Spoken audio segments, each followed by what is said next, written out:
بسم اللہ الرحمن الرحیم۔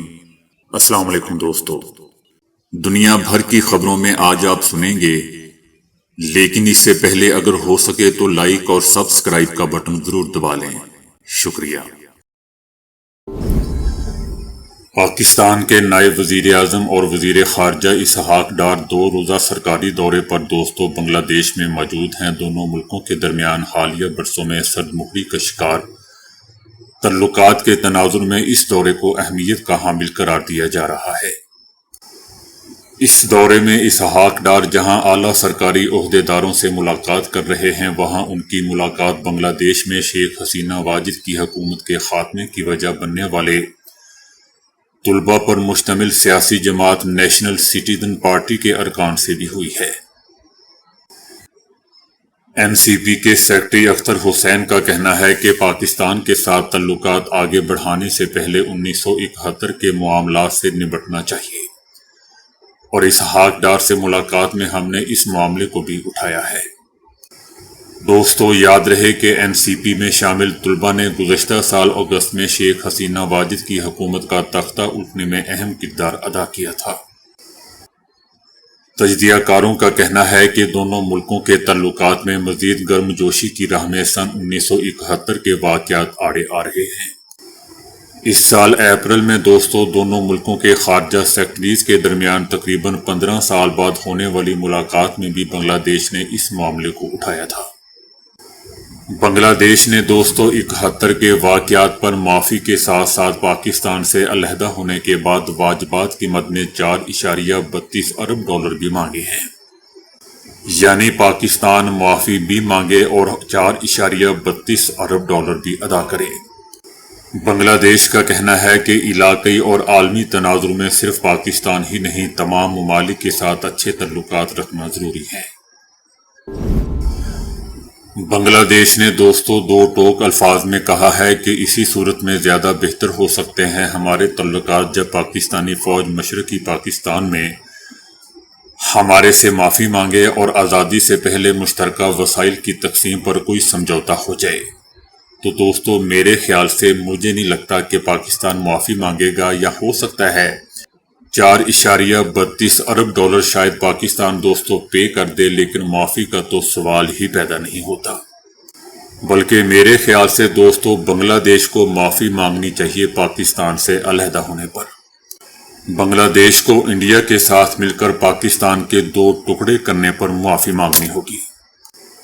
لیکن دوستو بنگلہ دیش کا کہنا ہے کہ 1971 میں ہونے والے مبینہ مظالم کی ذمہ داری پاکستانیوں کو قبول کرنی ہوگی، جبکہ یہ مظالم دوستو ہماری نظر میں انڈیا نے کیے تھے اور انگلی ہماری طرف اٹھا دی گئی تھی۔ دونوں ملکوں کو دوستو سوچنا چاہیے کہ کئی سالوں تک بنگلہ دیش میں پاکستان مخالف حکومت رہی ہے، لیکن اب تعلقات میں بتدریج بہتری آ رہی ہے تو اس کو آنے دیں۔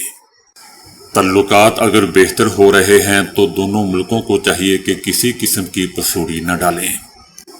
یاد رہے دوستو کہ اس سے پہلے بھی بنگلہ دیش میں جو بھی حکومت رہی ہے اس کا پاکستان سے ہمیشہ یہ مطالبہ رہا ہے کہ 71 کے واقعات پر معافی مانگے، لیکن دوستو سمجھ سے باہر ہے کہ ٹکڑے پاکستان کے ہو رہے ہیں اور معافی بھی پاکستان ہی مانگے۔ 2002 میں دوستو جنرل پرویز مشرف نے اپنے دورہ بنگلہ دیش کے دوران ایک نوٹ میں 71 کے واقعات پر افسوس کا اظہار تو ضرور کیا تھا، لیکن معافی نہیں مانگی تھی۔ ہاں دوستو، افسوس البتہ ضرور کیا جا سکتا ہے، اور یہ دونوں ملکوں کو افسوس کرنا چاہیے کہ آخر ایسے حالات کیوں کر پیدا ہو گئے کہ دونوں ملکوں کو علیحدہ ہونا پڑا۔ اس میں صرف آپ پاکستان کا ہی قصور کیوں کیسے نکال سکتے ہیں؟ ہاں سیاسی طور پر یقیناً ہو سکتا ہے کہ پاکستان کا قصور ہو، لیکن دوستو سیاستدانوں کا قصور ہو اور معافی فوج مانگے۔ ذوالفقار علی بھٹو نے کہا تھا کہ ادھر ہم ادھر تم، تو معافی پھر فوج مانگے۔ پاکستان کا دوستو ہمیشہ سے یہ مسئلہ رہا ہے کہ قصوروار سیاستدان ہوتے ہیں، کام بگاڑتے سیاستدان ہیں۔ سیاستدانوں کے بگاڑے ہوئے کام فوج کو صحیح کرنے پڑتے ہیں۔ جنرل پرویز مشرف کے افسوس کرنے پر اس اقدام کو دوستو بنگلہ دیش کے لوگوں نے سراہا تھا، لیکن بعد میں شیخ حسینہ واجد کی حکومت آنے کے بعد جنرل مشرف کے اقدام کو ناکافی قرار دیتے ہوئے پاکستان سے معافی مانگنے کا مطالبہ کیا گیا۔ اگر دوستو پاکستان چاہتا ہے کہ بنگلہ دیش کے ساتھ تعلقات آگے بڑھیں تو پھر ان کے تحفظات بنگلہ دیش کے تحفظات دور کرنے میں کوئی حرج نہیں ہے۔ اس کے لیے دونوں حکومتوں کے وفود کی سطح پر مذاکرات ہونے چاہیے۔ یاد رہے دوستو کہ پاکستان کی حکومت 1971 کی جنگ کے دوران مشرقی پاکستان یعنی بنگلہ دیش میں نسل کشی کے الزامات کو ہمیشہ سے رد کرتی آ رہی ہے۔ حکومت پاکستان بنگلہ دیش کی جانب سے دوستو ان واقعات پر تواتر کے ساتھ معافی کے مطالبات کو بھی نظر انداز کرتی رہی ہے۔ اور دوستو پاکستان معافی کیوں مانگے؟ اگر دیکھا جائے تو دوستو معافی تو بنگلہ دیش کو مانگنی چاہیے، جیسا کہ میں اوپر بتا چکا ہوں کہ ٹکڑے تو پاکستان کے ہوئے، اور جس نے ٹکڑے کیے کیوں نہ وہ معافی مانگے۔ 1971 کے واقعات کی وجہ سے دوستو اگر یہ معافی کے چکروں میں پڑے رہیں تو پاکستان اور بنگلہ دیش کے تعلقات ایک حد سے آگے کبھی نہیں بڑھ سکتے۔ عوامی لیگ کے ساتھ ساتھ بنگلہ دیش کی تمام سیاسی جماعتیں 1971 سے آگے نہیں بڑھ سکیں گی، کیونکہ دوستو یہ تمام جماعتیں اور تنظیمیں اس بات پر متفق ہیں کہ پاکستان کو 71 کے واقعات پر باضابطہ طور پر معافی مانگنی چاہیے۔ بلکہ پاکستان کے لیے مسئلہ یہ بھی ہے کہ اگر وہ باضابطہ طور پر معافی مانگتا ہے، یعنی پاکستان بنگلہ دیش سے معافی مانگتا ہے، تو پھر بنگلہ دیش یہاں تک نہیں رکے گا، پھر 71 سے پہلے کے وسائل کی تقسیم کا معاملہ بھی سامنے آئے گا، اور اسی طرح یہ سلسلہ آگے بڑھتا جائے گا۔ میں تو دوستو صرف اتنا کہوں گا کہ بنگلہ دیش یہ معاملہ صرف انڈیا کو خوش کرنے کے لیے اٹھا رہا ہے، جو ان کے جھنڈے اور پاکستان کے جھنڈے اپنے پاؤں تلے رونتے ہیں۔ ٹھیک ہے، اگر انڈیا کو خوش کرنا ہے تو یہی صحیح۔ تجزیہ کار تو دوستو یہاں تک کہتے ہیں کہ تصویر کا پھر دوسرا رخ بھی دیکھنا چاہیے کہ 71 کی جنگ کے دوران غیر بنگالی اور مغربی پاکستان سے تعلق رکھنے والے افراد کا بھی قتل عام ہوا تھا، اس کی معافی کون مانگے گا؟ شیخ حسینہ واجد کے دور میں پاکستان اور بنگلہ دیش کے تعلقات انتہائی پیچیدہ تھے، اور اس کی وجہ شیخ حسینہ کی انڈیا نواز پالیسی تھی۔ اب شیخ حسینہ واجد حکومت کے خاتمے کے بعد دوستو جو خلا پیدا ہوا ہے، پاکستان اس سے فائدہ اٹھا کر بنگلہ دیش کے قریب ہو رہا ہے، لیکن اگر بنگلہ دیش نہیں چاہتا تو پاکستان کو بھی پھر خدا حافظ کہہ دینا چاہیے۔ یہ میرا ایک تجزیہ ہے، کیونکہ دوستو آج کے حالات کے مطابق بنگلہ دیش کا پاکستان سے معافی کا مطالبہ کوئی سنجیدگی نہیں ہے۔ میرے نزدیک یہ بچوں والا معاملہ ہے، بچگانہ مطالبہ ہے۔ بھارتی وزیر خارجہ جے شنکر نے ایک بار پھر ڈھٹائی کا مظاہرہ کرتے ہوئے کہا ہے کہ پاکستان کے ساتھ تعلقات میں کسی کی بھی ثالثی قبول نہیں ہے۔ جے شنکر نے امریکی صدر ٹرمپ پر تنقید کرتے ہوئے کہا ہے کہ کوئی ایسا امریکی صدر نہیں دیکھا، آج تک نہیں دیکھا، جس نے خارجہ پالیسی کو عوامی انداز میں چلایا ہو۔ جے شنکر نے آپریشن سندور کے موقع پر امریکہ سے کال کیے جانے کا اعتراف کرتے ہوئے کہا کہ حقیقت ہے اس وقت فون کالیں کی گئیں، اور امریکہ کی جانب سے کی گئیں فون کالز دیگر ممالک کی جانب سے بھی کی گئیں، یہ کوئی سیکرٹ نہیں ہے۔ دوستو یاد رہے کہ بھارت نے مقبوضہ وادی کے علاقے پہلگام میں ہونے والے واقعے کو جواز بنا کر پاکستان پر میزائل حملے کیے، بچوں کو مارا، مدرسوں کو ڈھایا، مساجد کو شہید کیا، اور اس کے علاوہ قرآن پاک کو بھی شہید کیا، جس کا پاکستان نے پھر بھرپور جواب دیتے ہوئے نہ صرف بھارت کے 6 جنگی طیارے مار گرائے بلکہ ان کے فضائی دفاعی نظام S-400 اور متعدد ایئر بیس کو بھی تباہ و برباد کر دیا۔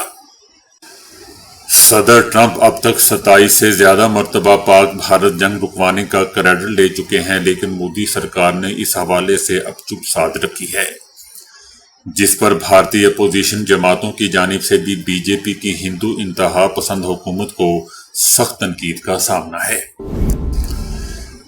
وفاقی حکومت کے کھاتوں کے حوالے سے دوستو آڈیٹر جنرل آف پاکستانی یعنی AGP کی تازہ رپورٹ نے نہ صرف ہلچل مچا دی ہے بلکہ انکشافات اور حسابات پر بھی سوالات اٹھا دیے ہیں۔ پاکستان کی مالی تاریخ میں شاید یہ پہلی مرتبہ ہوا ہے کہ اس قدر حیران کن اعداد و شمار سامنے آئی ہے۔ رپورٹ میں وفاقی مالیات میں 375 ٹریلین یعنی 3,75,000 ارب روپے کی بے قاعدگیوں کی نشاندہی کی گئی ہے۔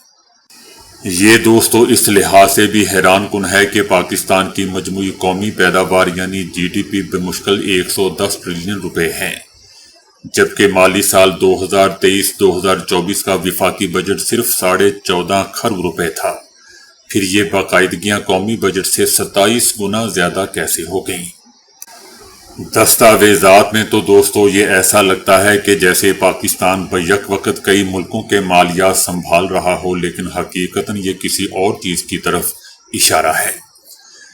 یا تو یہ کوئی تباہ کن حسابی غلطی ہے، یا پھر ملکی مالیاتی ریکارڈنگ اور آڈٹ کے نظام کی ساخت منہدم ہو چکی ہے، یا پھر قومی مالیاتی نظام مکمل طور پر برباد ہو چکا ہے۔ کس طرح یہ بے قاعدگیاں 375 ٹریلین روپے تک جا پہنچی ہیں، یہ حساب کتاب دوستو خود حکومت کے اندر بھی کسی کی سمجھ میں نہیں آ رہا۔ دوسری طرف اے جی پی کے دفتر کو دوستو بے قاعدگیوں کی ان حیران کن بھاری رقوم پر کوئی حیرت نہیں ہوئی۔ اے جی پی کی طرف سے کہا گیا ہے کہ یہ مختلف نوعیت کی بے ضابطگیاں ہیں۔ بے قاعدگیاں اور مالی اصولوں کی خلاف ورزی خرد برد الاٹمنٹ سے خرچ تک بعض اوقات بجٹ کی کل رقم سے بھی زیادہ ہو جاتی ہے۔ ایسا کوئی مسئلہ نہیں ہے، ایسا دوستو اے جی پی کی طرف سے بیان آیا ہے۔ یہ تمام آڈٹ سال 2024-2025 کی شائع شدہ رپورٹ کا حصہ ہے، جسے صدر پاکستان زرداری نے منظور کر لیا ہے اور اب یہ پارلیمنٹ کے سامنے پیش ہونے کے لیے تیار ہے۔ تو دوستو ابھی کے لیے اتنا ہی۔ ویڈیو کو لائک اور شیئر کرنے کا بہت بہت شکریہ۔